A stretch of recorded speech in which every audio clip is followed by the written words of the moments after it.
up, everybody? We're going to be unboxing the Starlink today. Why are you smiling?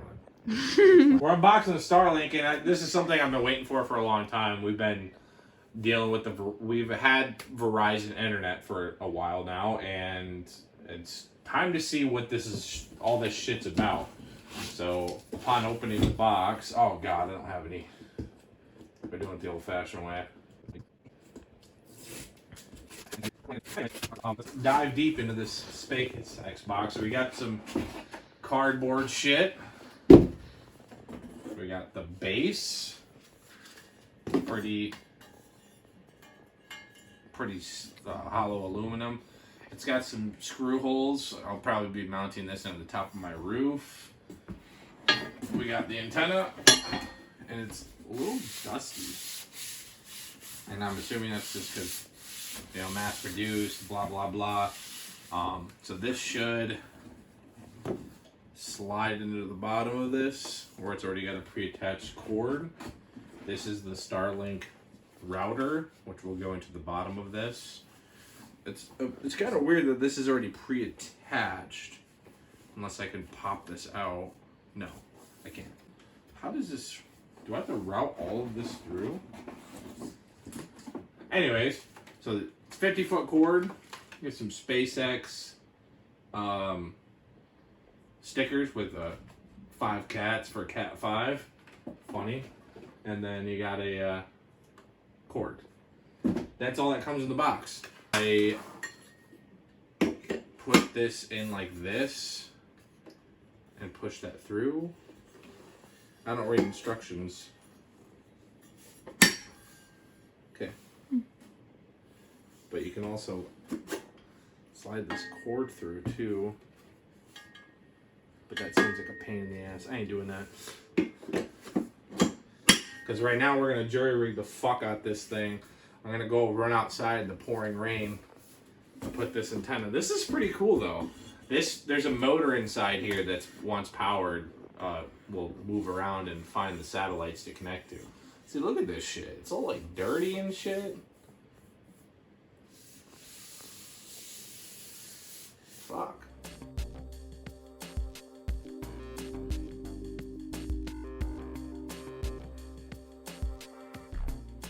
Anyways, so then we have 50-foot on a cord.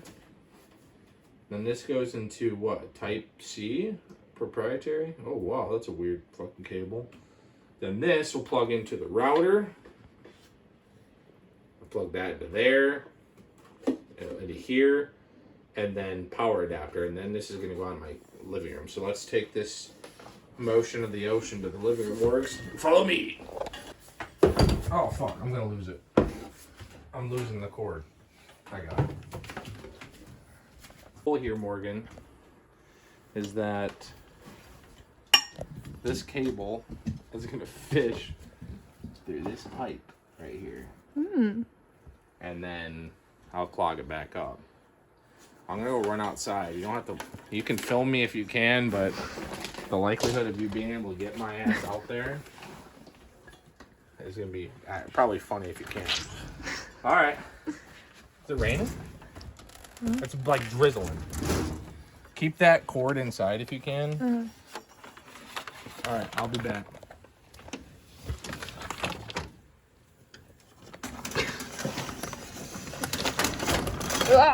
The cord.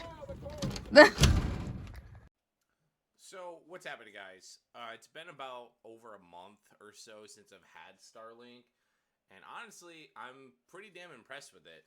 I pretty much went through everything that you can go through with Starlink. I went through their customer service, which is something I really want to touch on about installation issues, bad weather, snow, all sorts of stuff. So I live in Michigan, and it's in a really bad, it's in a spot where it's like the weather is never really consistent. Like one day it can snow, one day it can rain, and the next day it can be completely clear skies. So latency and all that kind of stuff is like obviously super important when it comes to this, because it's a satellite going back and forth to figure out gaming. And I've been streaming and all sorts of other things on it, which is something I really want to to showcase in this video.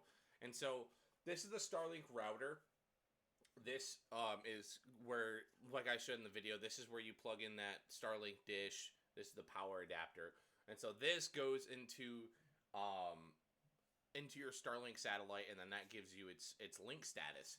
Well, when I was installing this, I got some dirt and water and then plugged it inside of here and broke this cable.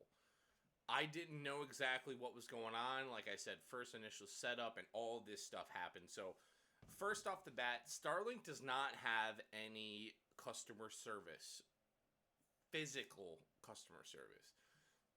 There's no line to call. It's just an email that's an email ticketing system back and forth. And although if you're not as tech savvy, it might be a little bit more frustrating. But honestly, if it's wet outside or any of that stuff, just wait to install it. It's a pain in the ass, I understand, and I was super eager to get it set up. I took the risk, and I fucking broke this. I could use this as a mesh router. They let me keep this, and so I was thinking, oh, I can plug this into the back bedroom and have better Wi-Fi coverage because I have a couple rooms in my house. And so that is one of the things that was really nice. So customer service, they were usually responding back. I think I sent in a ticket around 10 o'clock and I got a response back around 6 a.m. So the time can vary depending on when you send your tickets in. Everyone usually is pretty knowledgeable. Thankfully, I kind of understood what was going on. Like, I would plug it in, it didn't work, and I said stow away it, so I had to go and read a bunch of stuff about how you properly stow your antenna, which stowing away is technically powering it down and laying it flat, so it basically resets itself. The app is pretty knowledgeable. It has a lot of stats in there, which we'll talk about a little bit later. But customer service is something I really wanted to touch on. It was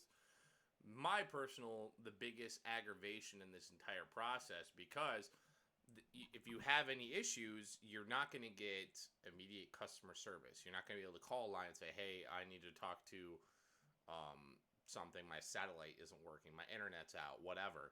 And so, but they're pretty friendly. They replaced the router. They replaced the entire cable. They gave me a longer cable as well. Although I think the cable is probably fine, as the cable was good, but the inside of this router was broken. So they sent me a router for free. They sent me a cable for free. I did have to buy a adapter that would plug in to the router, so you could plug an Ethernet cord in, so you could put it to another router, or plug it into a switch, which I have a 48 port PoE switch here at the house. So that was like the biggest. So I spent in total on the Starlink about $725, but now I have an extra router that I can use for expanding my internet connection. So if I wanted to plop this by my bedroom, I'm thinking about putting up a gazebo in the spring, or even like a little barn and medium. I'm not sure yet.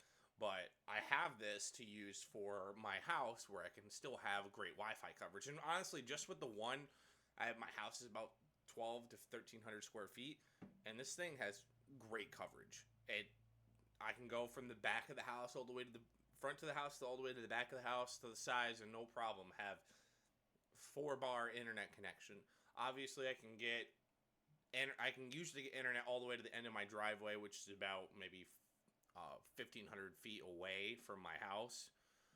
And it's iffy. It's not bad. It's not great. But in terms of speed, I've never really dropped down below 50 megs, which honestly, some people might say, 50 megs, that's horrible. Considering when I moved into this place, I could not send a text or a call from my house.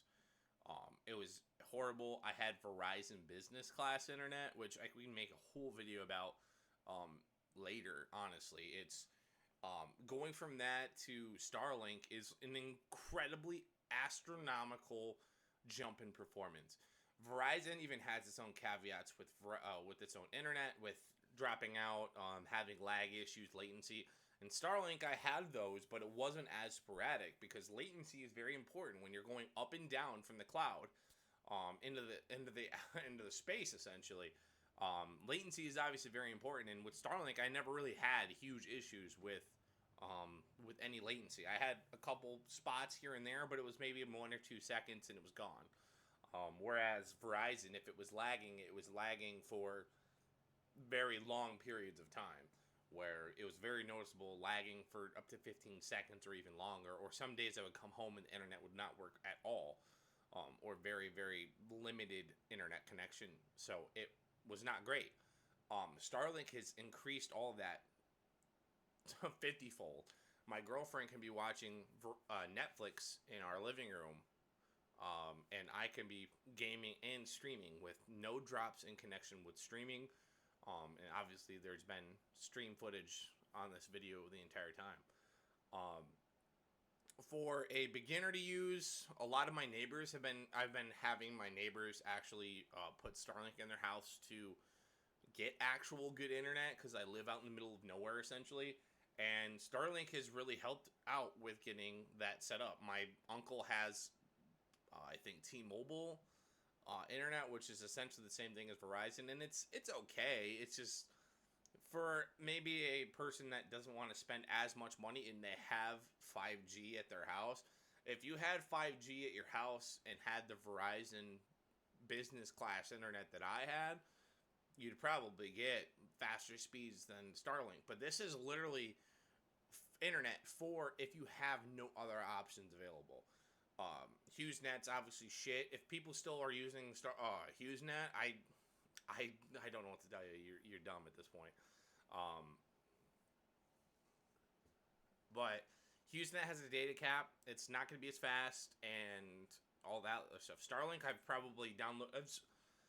downloaded games and streamed so much on this Starlink. I'm surprised I'm not getting calls saying you've used too much internet over the past month. There's no data caps. If I decided to want to go install this somewhere else, say if I wanted to go camping, I could pay $30 extra a month and move anywhere and move the product wherever I felt like.